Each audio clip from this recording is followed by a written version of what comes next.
이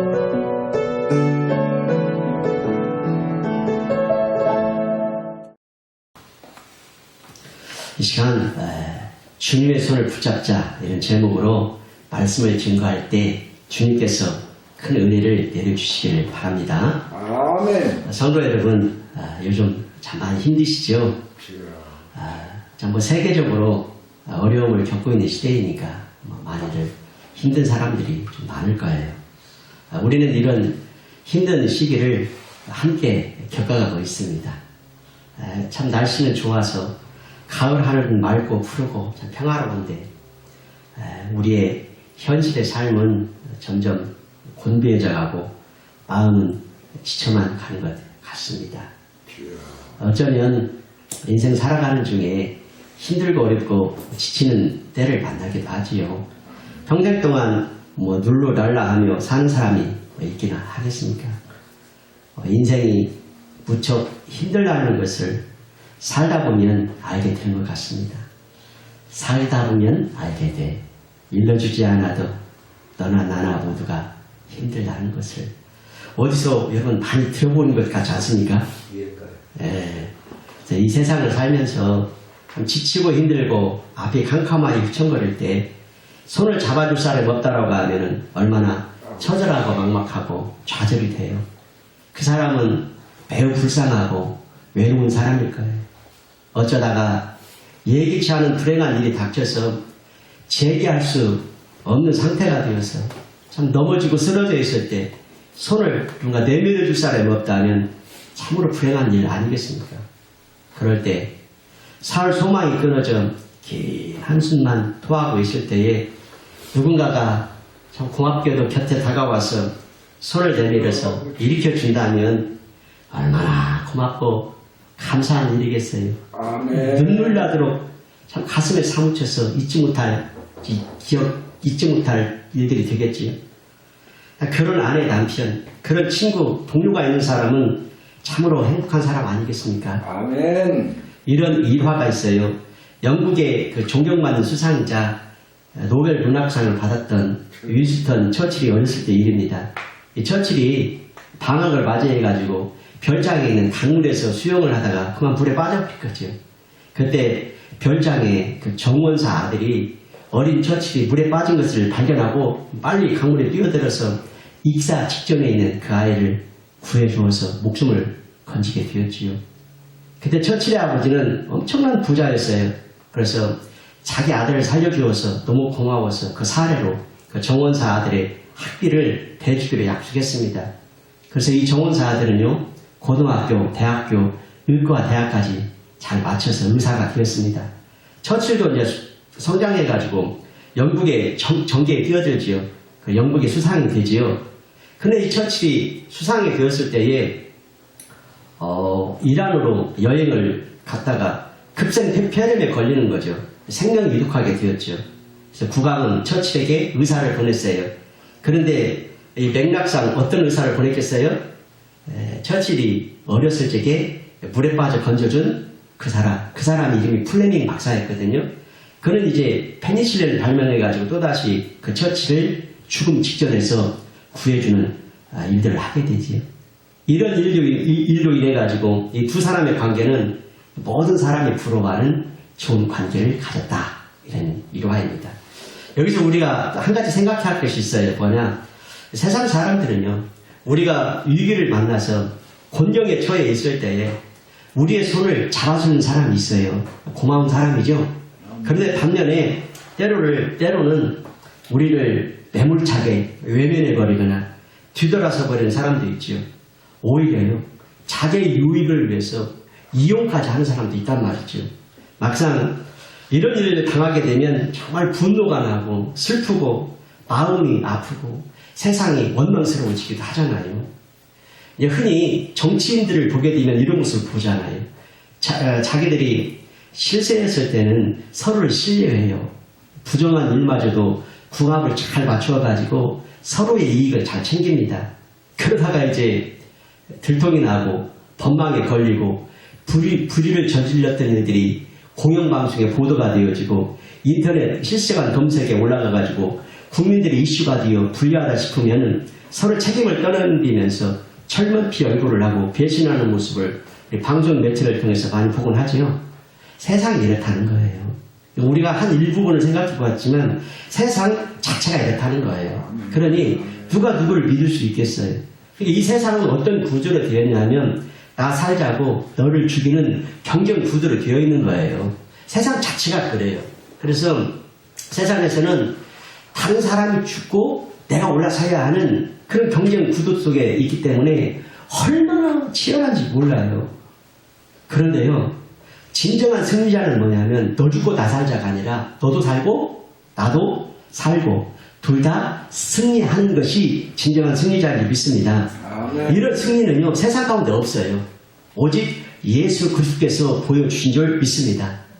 예수 그리스도는 어떻게 승리했는가? 자신이 죽고 남을 살리고 그래서 결국에는 둘 다 살게 되는 승리를 보여주셨다 이거예요. 그러므로 이런 불신의 세상, 처절한 경쟁 구도의 이런 세상에서 변하지 않는 영원한 사랑으로 우리의 손을 꼭 붙잡아 주시는 분이 계십니다. 그분이 바로 누구예요? 우리를 구원해 주신 예수 그리스도시죠. 우리는 그분을 뭐라고 부르는가? 주님이라고 불러요. 이사야 선지자를 통해서 들려주시는 하나님의 음성을 한번 들어보겠어요.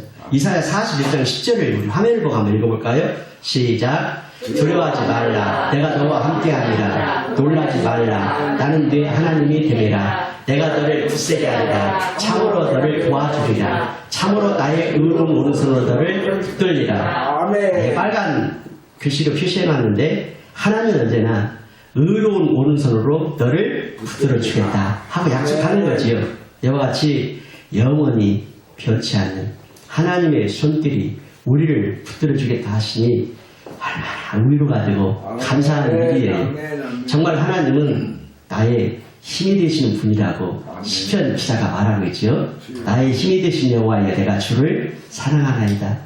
하나님이 여호와가 나의 방패가 되시고 구원의 뿔이 되시고 산성이 되시고 피할 바위가 되시고 어떻든 이렇게 힘이 되신다. 성도 여러분, 세상을 살다 보면요 아내의 손도 역부족일 때가 있어요.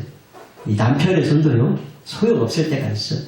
부모나 형제의 손도요 아무런 힘이 못 비워줄 때가 있어요. 하지만 하나님의 이 의로운 손은 영원히 붙들으신다라고 약속하는 줄 믿습니다. 아멘. 우리 손의 역할이 얼마나 중요한지 이 손의 역할을 한번 잠깐 생각해 보도록 하겠어요. 예수님처럼이라고 하는 책이 있는데 그 안에 있는 내용을 조금 우리 변형해서 잠깐 나누도록 하겠습니다. 여러분 자신의 손을 한번 이렇게 한번 보세요. 이렇게 손등도 보시고 손바닥도 보시고 손가락도 한번 눈여겨서 보세요. 그리고 손가락 마디마디를 한번 매만져 보세요. 누군가 여러분의 손에 대해서 이 다큐멘터리 영화를 한번 찍는다고 생각해 보세요. 제작사가 여러분의 사연을 소개하는데 여러분의 손에 일생을 바탕으로 한다면 우리가 그 다큐멘터리를 보면서 무엇을 보게 될까? 누구나 마찬가지겠지만 영화는 갓난아이의 꼭 쥔 주먹으로 시작되겠죠. 이어 엄마의 손가락을 꼭 붙들고 있는 조그만 손이 클로즈업 될 것입니다. 그 다음에는 이제 아장아장 걸음마를 배우느라 의자를 꽉 붙잡는 손이 보여지고 혼자 먹는 법을 배우느라고 숟가락을 서투르게 놀리는 모습들이 보여지고 그리 오래지 않아서 우리는 여러분의 손에 애정이 담긴 모습을 보게 될 거예요. 아빠의 얼굴을 어루만지거나 강아지를 쓰다듬어주는 손을 보게 되지요. 역시 오래지 않아서 여러분의 손이 이제 공격의 도구가 되는 모습도 보게 되지요. 형을 밀치거나 장난감을 빼앗기 위해서 획 잡아채는 모습을 보게 되지요. 우리 모두는 손의 용도가 생존 그 이상의 것이라는 사실을 일찍부터 알고 있습니다. 손은요 또 감정을 표현하는 도구이기도 해요. 똑같은 이 손인데요. 도움을 줄 수도 있고 상처를 줄 수도 있어요. 이렇게 내어서 뻗을 수도 있고 움켜줄 수도 있어요. 사람을 받쳐 올릴 수도 있고 밀쳐낼 수도 있는 손이에요. 그리고 여러분의 이 다큐멘터리 영화를 다른 사람에게 보여준다라고 하면 그 안에는 분명 자랑스러운 순간들도 있을 거예요. 남들에게 따뜻한 마음을 담은 선물을 건네주고 상대방에게 그 손가락에 반지도 끼워주고 또 상처를 싸매주고 식사도 대접해드리고 두 손을 모으고 진지하게 기도도 하고 많은 사람들 앞에서 영광스럽게 상을 받기도 하고 박수를 받는 모습들도 보게 되지요. 한편 그와는 다른 장면들도 있는데 남에게 손가락질하면서 주먹을 휘두르는 손, 주기보다도 받는 것을 좋아하고 베풀기보다는 요구하는 데 익숙하고 사랑하기보다는 상처 주는데 사용된 이 손의 모습을 보게 되지요. 이와 같이 손의 유력은 대단합니다. 권력이 있으면 그 권력으로 타인을 핥히고 제멋대로 손을 놔두면 흉기로 두갑해버려요. 나 먹고 살려고 이웃을 누르고 남을 유혹하는 그 쾌락의 장을 만드는 도구로 쓰임받지요. 하지만 이 손도요, 잘만 관리하면 은혜의 도구가 되고 축복의 도구가 되는 줄 믿습니다. 그래서 하나님의 손에 놓여진 도구 정도가 아니라 아예 하나님 자신의 손이 되는 것이지요. 그래서 그 손과 열손가락은 하나님의 손이 되는 이 손은 천사의 손이 되는 것이지요. 이렇게 사신 분이 있죠. 누구죠? 예수님이시죠. 예수님이 그렇게 하셨습니다. 우리 주님은 그 손을 철저히 하나님께 내어드리셨죠. 그래서 그분의 그 손의 그 다큐멘터리 영화에는 욕심부리거나 움켜쥐거나 부당하게 손가락질하거나 남에게 상처를 주거나 뭐 이런 장면이 없어요. 오직 그분의 동정어린 손길을 갈구하는 이들의 장면만이 끊임없이 이어질 뿐이지요. 아이들을 안고 온 부모들, 두려움에 나온 가난한 이들, 슬픔을 짊어진 죄인들, 병마와 싸우며 고통 중에 있는 경련자들. 일단 이와 같은 사람들이 예수님께 나온 사람은 모두가 예수님의 그 만지심을 받았지요. 예수님의 만지심을 입은 사람들은 모두가 다 변화되었지요. 질병을 가지고 나온 사람은 질병에서 치유가 되었고, 귀신에 잡혀서 고통 속에 있는 사람은 자유케 되었고, 인생의 외로움과 그 고독은 예수님의 그 만지심의 손길을 위해서 해결된 줄 믿습니다. 오늘 본문 말씀인 마태복음 우리가 8장 1절에서 3절까지를 우리가 읽어봤는데, 이 기사에서 한 나병 환자가 예수님께 찾아와서 애걸하는 장면이 나옵니다. 그래서 예수님을 만나서 뭐라고 하냐면, 주여 원하시면 저를 깨끗하게 하실 수 있나이다. 이 나병 환자의 간구는요, 마지막 소망을 예수님께 두고 있음을 알 수가 있어요. 이 나병, 왜냐하면 나병은 불치병이거든요. 그리고 음성이 있고 양성이 있는데, 양성은 전염성이 있기 때문에 당시에는 저주받은 영으로 간주되어 있어요. 때문에 사람들을 만나는 것이 금지되었고, 외딴 곳으로 추방되어서 격리되어서 외롭게 살아야 했고, 자신의 몸이 이제 썩어져가는 그 몸의 고통을 느끼면서 점점 죽어가야 하는 병이었죠. 아무리 힘들고 고통스럽고도 인간 사회로 나오게 되면 어떻게 되었어요? 돌멩이에 맞아 죽어야 됐죠. 그래서 성경에서 나병 환자는 철저히 버림받은 자들의 상징이었다라는 거죠. 원치 않는 병에 걸려서 아는 사람들한테 거부당하고, 가족들에게서도 경계가 당해지고, 모르는 사람들한테 외면당한 채 감당할 수 없는 미래의 운명을 선고받은 이들이죠. 그렇기 때문에 아마도 이 나병 환자는 병을 치료하기 위해서 인간이 할 수 있는 일을 다 했을 것이라는 상상을 해보게 되어지죠. 그런데 그 모든 노력이 효과가 없었어요. 허사였어요. 치유의 길이 없었어요. 생명을 살릴 수가 없었다고 말이죠. 그런데 그렇게 하루하루를 고통 가운데서 신음하며 살아가고 있을 때에 예수님께 대한 소문이 들려오는 거였어요. 그 희망의 소리가 그날따라 귓전에 또박또박 선명하게 들려오는 거였어요. 그 소리를 듣는 순간 마음 가운데서 뜨거운 믿음이 생기는 거예요. 또 예수님께 대한 기대와 소망을 가지게 되는 거죠. 그래서 그 어떤 결심을 하면, 그래, 내가 저 인간 사이로 나가서 비록 돌멩이에 맞아 고통스럽게 죽는 일이 있다 할지라도 내가 예수님을 꼭 만나봐야 되겠다. 그래서 예수님을 만나서 이 문제를 해결받아야 되겠다 라는 그런 각오와 결단을 하게 되지요. 그래서 그는 산에서 내려오시는 예수님을 찾아가는데 드디어 성공을 하게 됩니다. 이제 예수님이 가까이 오셨다는 소리가 이제 근접한 거리에서 들려오는 겁니다. 그래서 이때다 하고 큰 소리로 예수님을 부르면서 자신의 문제를 간절히 정하는 거죠. 주야, 원하시면 저를 깨끗게 하실 수 있나이다. 이 부르짖음은요, 돌에 맞아 죽을 각오를 한 믿음의 절규였단 말이죠. 사랑하는 아내도 부모 형제도 친구도 어느 누구도 죽어간 이 나병 환자를 살릴 수 있는 사람은 아무도 없었거든요.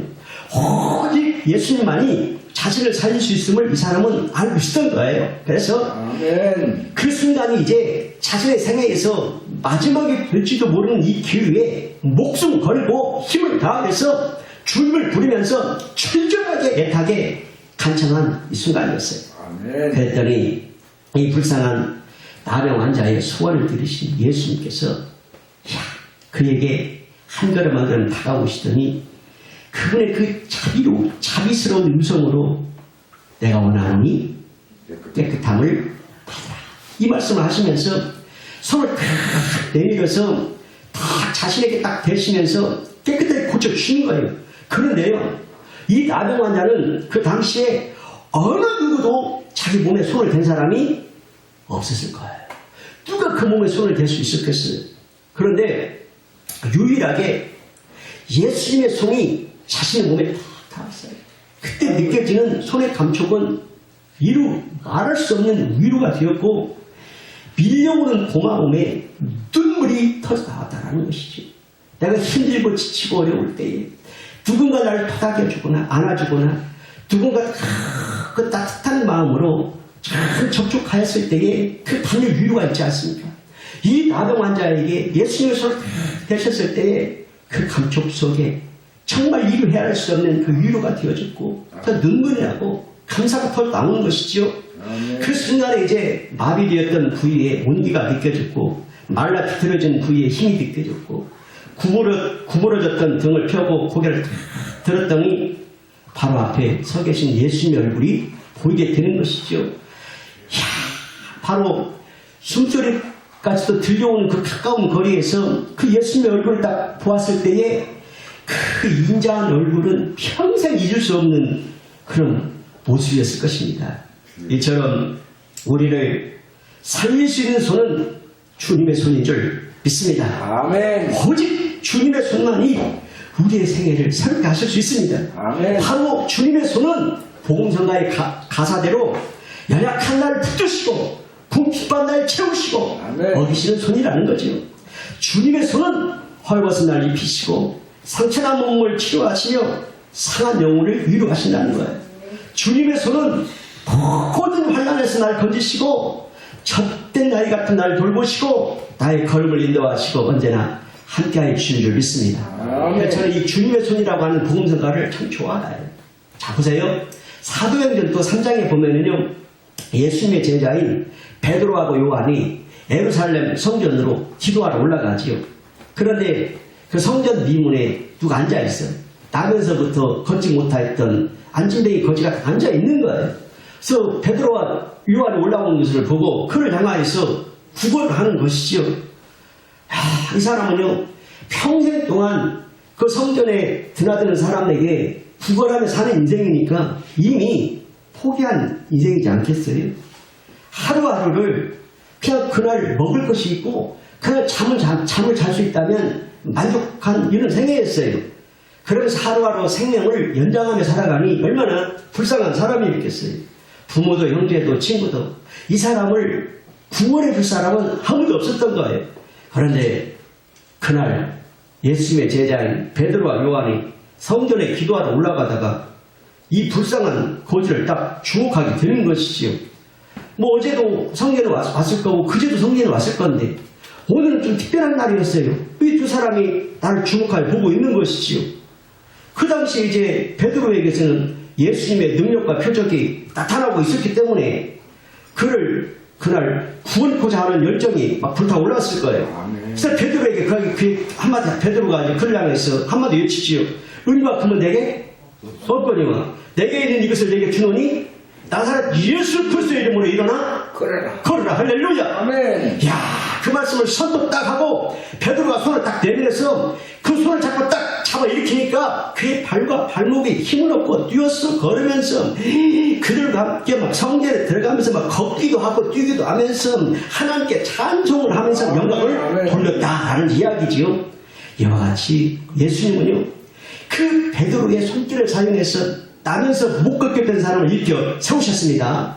그 누구도 할 수 없는 일을 우리 주님은 베드로를 통하여서 행하실 줄 믿습니다. 주님은 그 어떤 누군가의 손길을 통해서 나에게 도움이 되게 하시고 위기 가운데서 있는 나를 건져주시는데 우리 주님은 역사하신 줄 믿습니다. 또한 나 또한 주님의 손이 되어서 그렇게 고통 가운데 있는 사람의 손이 되어서 그를 이렇게 잡아 세우고 구원의 길을 인도하고 그에게 힘을 주고 세계를 열어주는 그런 자로 귀하게 쓰임받게 되는 줄 믿습니다. 여러분 살다 보면요 다양한 일을 겪게 돼요. 어떨 때는요 사업에 실패하기도 해요. 뭐 이때에 코로나 때문에 사업에 실패한 사람들이 너무나 많죠. 자영업이 너무 안 돼가지고 막 줄도산을 하게 되어지고 너무 지금 힘들어하는 사람이 너무나 많이 있습니다. 그래서 죽어가는 사람들의 통계가 보도가 되지 않아서 그렇지 어느 일들이 다 보도가 되어진다라고 하면은 너무나 우리가 안타까운 일들을 다 보게 될 거예요. 또 예기치 않게 불치병에 걸려가지고 생명이 위태로워지기도 하고 또 정말로 큰 어려움을 만나서 위태로운 벼랑 끝에 서서 흔들흔들 서 있는 사람도 있게 될 것이고 그래서 혼자 힘으로는 정말 어찌할 수 없어서 좌절하며 힘을 잃고 주저앉을 때가 있지요. 그럴 때에 우리 주님을 믿는 사람들이 할 수 있는 일이 있습니다. 뭘 할 수 있는가? 예, 주님을 향하여서 자신의 손을 내밀면서 간절히 구원을 요청하면 주님은 내민 그 손을 붙잡아 주시고 일으켜 세워 주시고 극복할 수 있는 새 힘을 주시며 알지 못하는 크고 은밀한 일을 보여주시겠다라고 약속하는 줄 믿습니다. 너는 내게 부르시다. 내가 네게 응답하겠고 내가 알지 못하는 크고 은밀한 일을 내게 보이리라. 할렐루야. 그러므로 성도 여러분 힘들고 어려울 때 주저앉아 낙심하며 좌절하며 실망하지 말고 영혼의 눈을 들어 주님을 바라보십시다. 거리 힘써 주님의 이름을 부르면서 간청하십시다. 주님 내 손을 잡아주세요. 주님 내가 곤고하여 지쳐 쓰러졌나이다. 주님 날 도와주세요. 주님 붙들어주세요. 주님 새로운 길을 열어주세요. 그렇게 기도하는 여러분을 사랑하는 주님은 결코 외면하지 않고 붙들어 줄 줄 믿습니다. 여러분 여리고에 살고 있던 바디메오의 우리가 이야기를 잘 알고 있죠. 그 나면서부터 소경된 자였어요. 이미 세상에서는 버림받았지요. 그런 그가 예수님께 관한 소문을 듣고 믿음이 생기지요. 야, 내가 예수님 만나면 내가 고침 받을 수 있겠구나. 예수님 만나면 구원의 길이 있겠구나. 이런 믿음이 생기게 되는 거예요. 그래서 어느 날 자신의 귓가에 예수님이 여리고로 내려간다는 소문이 들리는 거예요. 그래가지고 믿음과 소망을 품고 예수님을 만나러 거리로 나갔습니다. 이야, 어느 날 그 멀리에서 예수님이 지나가는 소리가 감지가 되는 거예요. 야, 예수님이 분명 지금 지나가고 있다. 그러자 그런 사명을 다해서 부르짖었는데 다윗의 자손 예수여 나를 불쌍히 여기소서.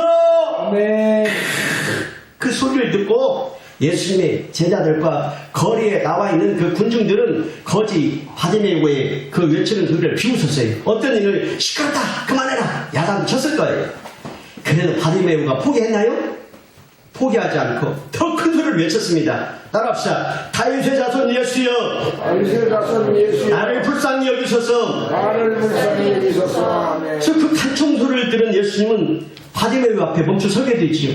그리고 바디메오에게 놀라운 일을 행해 주셨습니다. 정말 기적을 일으켜 주신 것이지요. 그 눈을 고쳐주시고 그의 인생의 운명을 바꿔주신 것이지요. 이와 같이 바디메오처럼 자신의 문제를 해결받기 위해서 주님의 이름을 부르면서 불쌍히 여겨달라고 간청하면 주님은 그 기도 소리를 들으시고 빛으로 인도하여 주심을 믿습니다. 그러므로요 힘들고 어려울 때 여러분의 손을 주님께 내밀어서 내 손을 붙잡아 주소서 외치며 나아갈 수 있게 되기를 바랍니다. 그렇게 하면 시편 118편 5절 말씀에 나 이 말씀 정말 좋아하는데 내가 고통 중에 여호와께 부르셨더니 여호와께서 응답하시고 나를 넓은 곳에 세우셨다.